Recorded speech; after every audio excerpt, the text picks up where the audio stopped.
台湾一线部队的兄弟们又要换装新步枪了。我这儿还在用着让人又爱又恨的 T65K2， 不知道这次有没有机会用上 T91， 千万不要像其他装备一样汰换缓慢呀，实在忍不住要体验一下 T91 步枪了。这些天，台湾公布了一些消息，在陆军推动新型步枪军事投资建案的影响下，军备局205厂终于又推出新一代制式步枪了。你知道这意味着什么吗？这意味着一线单位有新枪用了，二线单位也能用上一线单位换代的产品了。军方说了，新步枪将会在今年8月份完成初期作战测评，这一切都是为了让部队的兄弟们远打准，近打快。新步枪命名为 XT112， 正式列装后可能就会改为 T112 了。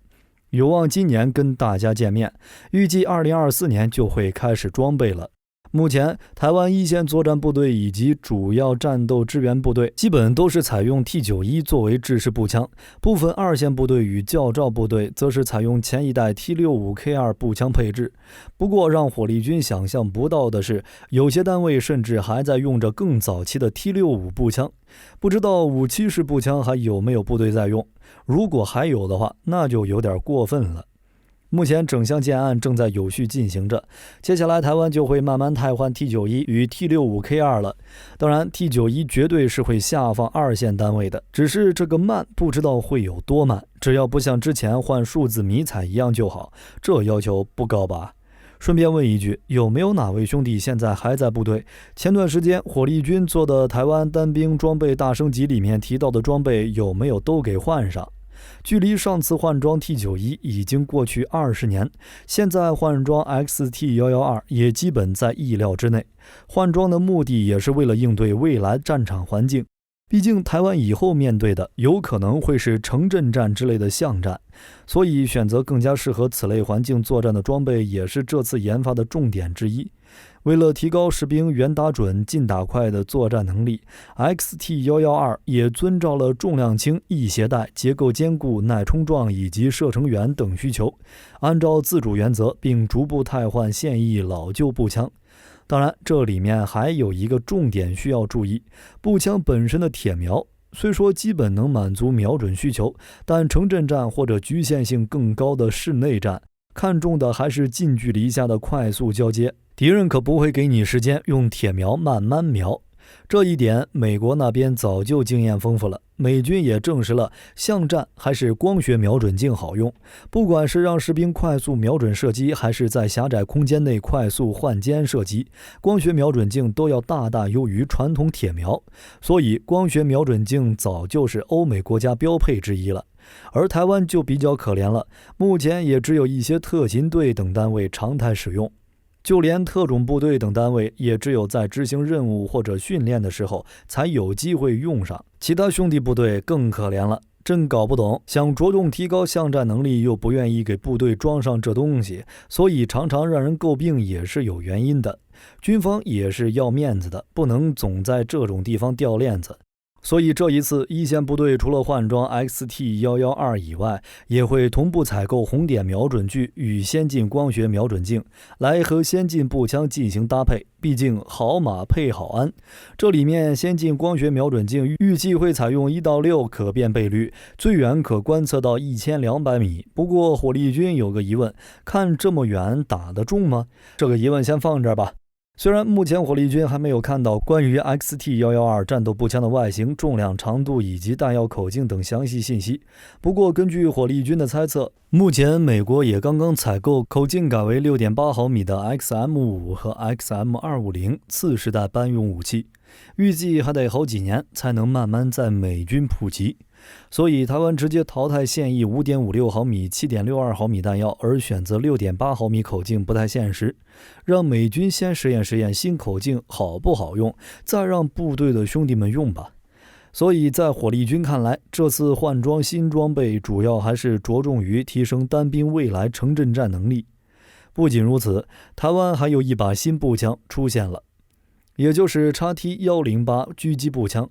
以前205厂就透过媒体展示 XT108 狙击步枪，瞄准镜用的是 Sager SAU-1R 高倍率狙击镜，整体设计朝 Sager 716样式。早在2019年已经在中南部海边靶场测试过，使用的子弹规格应该是 7.62×51毫米。不过这把枪惨遭一位美军退役士官艾伦·林嘲讽，当台湾海军陆战队狙击手最需要的资格是什么？有一对长度过人的食指。具体情况如何，估计只有使用过这把枪的朋友才能真实体验到。台湾其实一直都非常想自主研发各种装备，不依靠其他国家，自给自足才能不受一些限制。而在制式枪械这一部分，205厂一直都没有停下自己的脚步，至少在 T91 步枪上面，火力军还是能感受到205厂的用心。台湾枪械自研之路真的是挺坎坷的，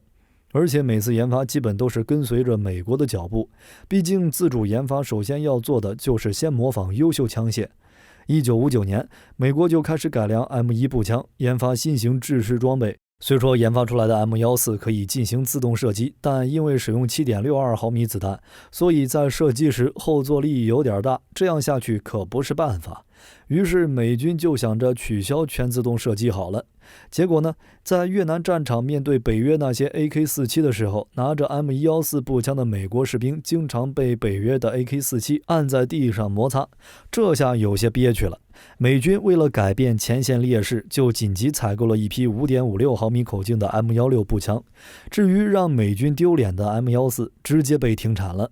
而这时候，台湾正在头疼怎么把弹药种类过于繁多的问题解决掉，希望可以替换当时还在使用的 M1 加兰德步枪和各种杂枪。毫不夸张地说，当时的台湾一个连就需要好几种步枪弹与手枪弹，要多繁琐就有多繁琐。台湾也只能找美国帮帮忙。经过美军顾问团的协助，太平洋美军司令部就表示，你看这样可好，我送你14000支 M14 步枪，你只需要付个运费就行了。不过这批步枪状况不怎么好，台湾也只能先修修，然后再交给部队使用，最起码能先解决弹药口径繁琐的问题。只是这也只能解决短期问题，于是便着手开始筹造步枪与机枪。为了能全方位比较，台湾还进口了20支西班牙赛特迈步枪和美军的 M16、M14进行了测试。测试过程中，虽然赛特迈步枪和 M16 步枪的表现都比 M14 好，但是最后还是选择仿 M14 步枪。至于为什么选择仿制 M14 而不是 M16，这里面的策略就多了。首先呢， M16 是科尔特公司的产品，台湾想仿制得先交专利费，这就是一笔额外的支出了，万一对方狮子大开口，得不偿失。而若是选择 M14， 就可以省下来这笔钱。再说了， M16 是那么好仿制的吗？这里面的铝合金与塑胶技术我还没掌握呀，这不行。另外 M14 采用的是 7.6 毫米子弹，跟轻机枪相同，而 M16 则是使用 5.56 毫米子弹。为了使弹药通用性以方便补给，经过多方考虑，台湾最终决定选择了 M14 步枪。所以台湾就与美国签约，获得生产 M14 的权利，并在1968年正式投入部队服役，并被称为57式机枪。不过后来台湾又从美国购入了数量不少的 M14， 之所以这样做，主要是为了加速换装，而且价格便宜。若是台湾选择自行生产57式步枪进行更新换代，那可是需要不少的时间。而且当时台湾生产一把57式需要109美元，美国新造的 M14 则是122美元。若是选择购入 M14 旧枪，只需要48美元。经交涉后，美方同意以每支50美元出售，含运费成本，实际每支为57美元左右。根据记录，台湾购入81808支 M14 自动步枪，连同美国军援的二手 M14 步枪，曾有高达20多万把57式步枪。另外，坊间传闻 M14 是整场输出转移之事，也是不准确的。当初联勤派员前往石岛、斯普林菲尔德兵工厂，准备买点生产设备，但是这些工厂只愿意出售196部，原因是 M14 生产线需要封存保持 75% 的产能作为战备。于是联勤便从美国民厂买了179部，又自己改造了362部，造了50部，顺便又从台湾自己的厂购买了64部。这样勉强能够满足1年6000支步枪生产。光有枪还不行，联勤又搞了个年产6000万发 7.62 毫米子弹的生产线。而且美国有一点不厚道，仅提供 M14 全枪零件图、配件图，像零件制造程序图、工具、刀具、模具、夹具、样板、量具设计图一个都没有。所以没办法的联勤也只能组建武器式步枪设计组。既然你不给，那我们就自力更生。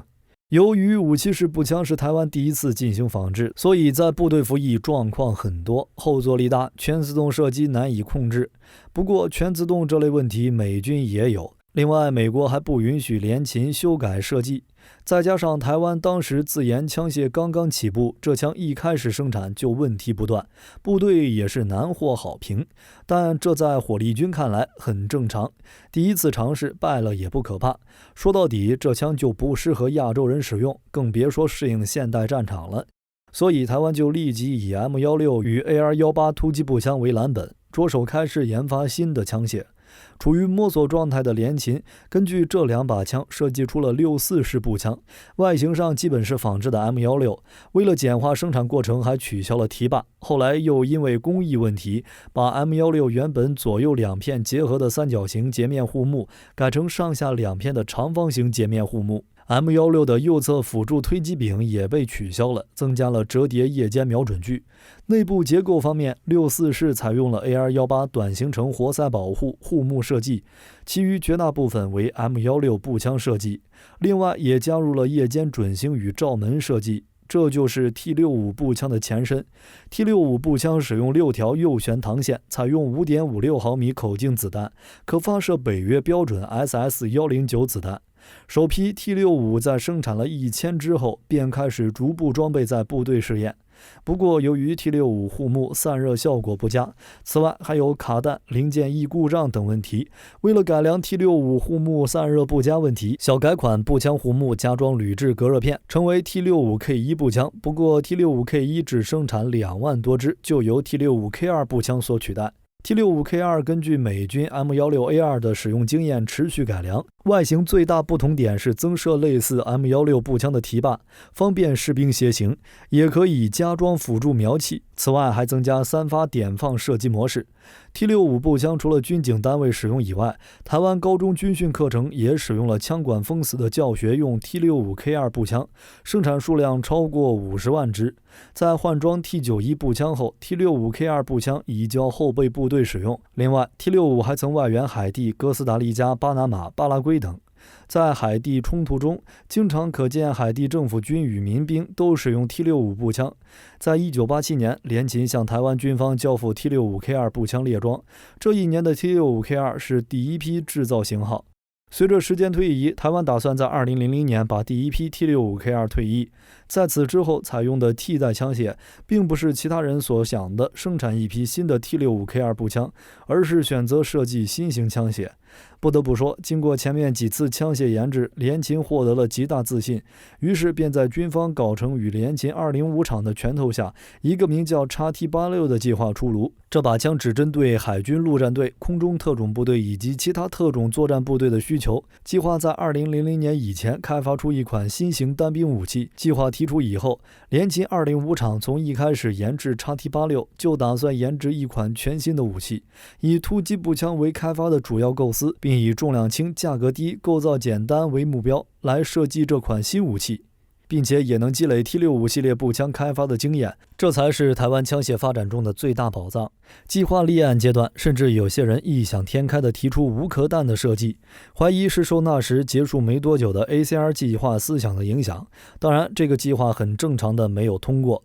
主要原因还是因为当时联勤205厂技术累积还不够。1990年初开始研制，1993年初步设计完成。1994年，联勤205厂公布 XT86 原型枪，外观具有很明显的欧洲枪风格。XT86 原轻枪共有2种类型，分别是标准型与紧凑型，是为了适应不同的任务需求。两者的枪机与枪托是一致的，主要差别在于枪管的长度和有无刺刀座。这是联勤的一次大胆尝试。枪机也采用了最新设计的闭锁连杆设计，并没有 T65 系列步枪的转动式枪栓。机匣制造工艺是薄板冲压，枪托有固定式塑胶枪托或侧折叠式金属骨架型枪托两种供选择。机械瞄具改用仿照 HK 系的转骨式可调罩门，前护木采用了新的设计，可方便加挂 T85式40毫米下挂榴弹发射器。XT86 原型枪只有弹药和下机匣，大致沿用了 T65K2。就在很多人以为可以尘埃落定的时候，联勤205厂又推出了第二款改进型，这个改进型号却与原型几乎完全不一样。据说是经过军队中下层反馈，我们现在装备的 T65K2 很稳定，没必要换。军方专家也表示，你这 XT86 原型枪的闭锁机构不行啊，都没有经过实战，谁知道可不可靠？没办法，205厂只是一个乙方，甲方不满意设计稿，所以 XT86 改进型又重新使用了 T65K2 的枪机，这也使得改进型 XT86 更像是 T65K2 的卡宾型，除了瞄具不同。第二年，最终定型的 XT86 正式命名为 T86 战斗步枪。最终定型的 T86 就是现在看到的这个伸缩枪托 T86。当初 T86 计划造成 T65K2 突击型卡宾枪，和 T65K3 设计胎死腹中。不过 T86 吸收了两款卡宾枪的特点， T91 战斗步枪脱胎于 T86 战斗步枪， T86 又源自于 T65 步枪，而 T65 又是为了延续联勤自制的武器式与美国援助的 M14。T65 外形与 M16 步枪相似，但采用发展自 AR-18 步枪的短冲程活塞传动模式，而非 M16 步枪惯用的导气管传动式。T65 步枪经历了 T65K1、T65K2 两代步枪的改进，而后衍生出成熟的 T86 战斗步枪。T91 战斗步枪便是由 T86 为基础开发所成。T86、T91 虽同为短冲程活塞传动之枪支，但其气体钢管与活塞系统设计异于 T65 枪系，已和 AR-18 无关。可以说，台湾枪械发展属于是一脉相承，从购买到仿制再到自研，台湾这条路走得并不轻松。这次自研的 T91 也恰恰能够佐证联勤数十年来的进步。T91 有几项大改革：传动机构模块化，机件少，结构简单，利于保养；枪托伸缩操作，便于人员携带及进出战车；多用途战术滑轨，可结合光学瞄准镜或夜视镜，提高命中率或夜战能力。T91 战斗步枪为205兵工厂生产，同样使用 5.56 毫米子弹。与前代 T65 突击步枪相比， T91 更轻更短，并装有3段伸缩枪托，供士兵依体型调整。T91 步枪能以每分钟800到850发的速度射击，枪口初速可达每秒975米。除国军各单位使用外，国安局特勤中心也采购了 T61S 步枪作为配枪。T91S 步枪将 T91 在战斗步枪的传统防火帽改良成近战格斗型防火帽，以便于近战接敌格斗时使用。为进军美国枪械市场，军备局205厂与美国军火商 Wolf Ammo 签约，代理经销 T91 战斗步枪上机匣，搭配每造16寸枪管后于美国民间贩售，重新被命名为 Wolf A1。2017年一共卖出1000把。T91 与 M4 步枪属于一类武器， 5.56 的口径注定了 T91 步枪在中等距离上的杀伤力不足，在性能方面就似乎有点力不从心。截至 T91 在175米靶子的散布比 T65K2 大10毫米， T91 比 T65K2 的枪管短了20厘米，轻了半公斤。虽然长度和重量的确更适合东方人使用，但后坐力因为枪管缩短而质量减轻，比 T65K2 高了20%。当然，对于装甲部队、炮兵、重武器操作员等非一线的作战人员和驾驶员来说，装备 T91 也算比较合理，因为它短，没有 T65K2 那么碍事。而且选择全面换装的理由，其中一个之一的就是关于 T65K2 弹膛容易锈蚀的问题。这主要还是跟枪弹工艺与自然环境有关。一个是台湾自造的 TC74 钢芯步枪弹，使用的是腐蚀性底火；另一个就是台湾自然气候偏向潮湿，导致留在枪膛内的火药残渣在蓄水后会腐蚀性更甚。如果没有及时清理，处于潮湿环境下的火药渣遇上水汽会加速枪管的锈蚀。再加上 T65K2 在军中服役已久，所以才决定选择用 T91 来代替 T65K2。如今台湾自主研发枪械已经到了第5代了。当然，火力军把仿制阶段也算上了。每一代枪械的变化，火力军都是能够看得出来的。最大触感就是205厂的进步，从一开始饱受差评的570步枪，到目前现役最强的 T91，这都离不开205厂的潜心钻研。目前最新枪械 XT112仍未露出阵容，但火力军还是愿意相信205厂一直是在向前进步。等以后公开了，火力军会带大家仔细观摩这把枪械。你们对这把枪有多少期待呢？我是火力军，咱们下期再见。